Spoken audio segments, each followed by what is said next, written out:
नमस्ते, मेरा नाम राजेश है, इसलिए मुझे रमेश या रितेश ना कहा जाए। मेरे ऐसे कहने से लोग मान जाएंगे, लेकिन भारतीय मीडिया ना भवा ना। इसने अगर रितेश कह दिया तो अपना नाम रितेश मान लो।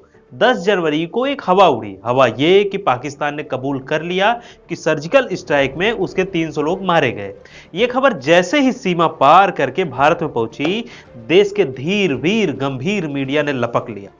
जितनी तेजी से लपका उतनी ही तेजी से उसे अबोध जनता के पास फेंक दिया। ये कुछ उदाहरण देखिए। पाकिस्तान ने कबूल कर लिया है बालाकोट एयर स्ट्राइक की सच्चाई। अब सच सामने आ गया। पाकिस्तान ने मान लिया है कि 300 आतंकी सर्जिकल स्ट्राइक में मारे गए थे। अब जब पाकिस्तान के पूर्व राजनयिक ने इस बात को स्वीकार लिया है तो पाकिस्तान के पास इस बात का कोई जवाब नहीं है कि आखिर वो क्या माने। A former Pakistani diplomat Zafar Hilali admitted on a news television show that 300 terrorists had died in the Balakot airstrike. Pakistan के पूर्व राजनयिक के बड़े खुलासे की गया।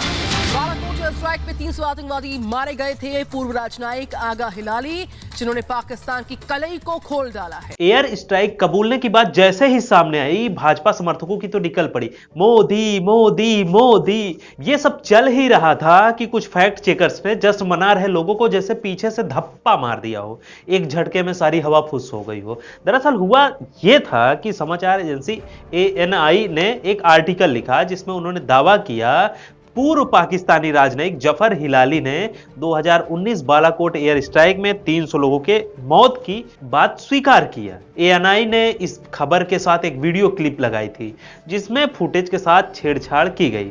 छेड़छाड़ की पुष्टि जफर हिलाली ने अपने ट्विटर हैंडल पर वीडियो पोस्ट करके दी। अब चूंकि ANI भारतीय मीडिया इंडस्ट्री का अभिभावक है, सो बाकी के चैनलों ने उसकी बात को सच मानकर दिखाना शुरू कर दिया।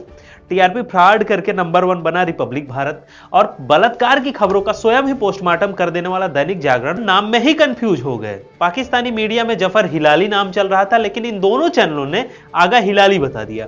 अजब ये कि जिस आगा हिलाली की ये जिक्र कर रहे थे, उसकी मौत 19 साल पहले यानी 2001 में ही हो चुकी है।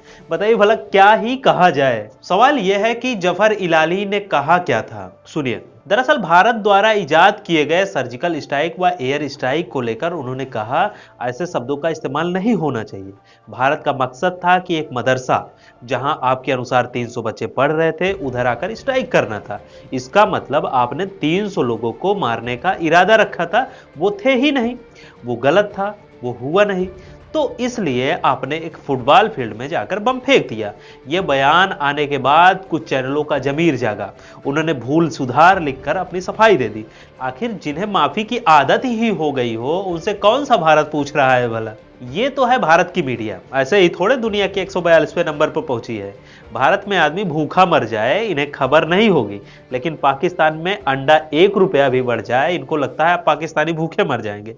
बड़ा सवाल तो ये है कि आखिर किसान आंदोलन के बीच ये मुद्दा उठा कैसे। मीडिया इस वक्त दिखाकर क्या हासिल करना चाहता है? क्या वह लोगों का ध्यान भंग करना चाहता है? इसका उत्तर जो आपका है वही मेरा है।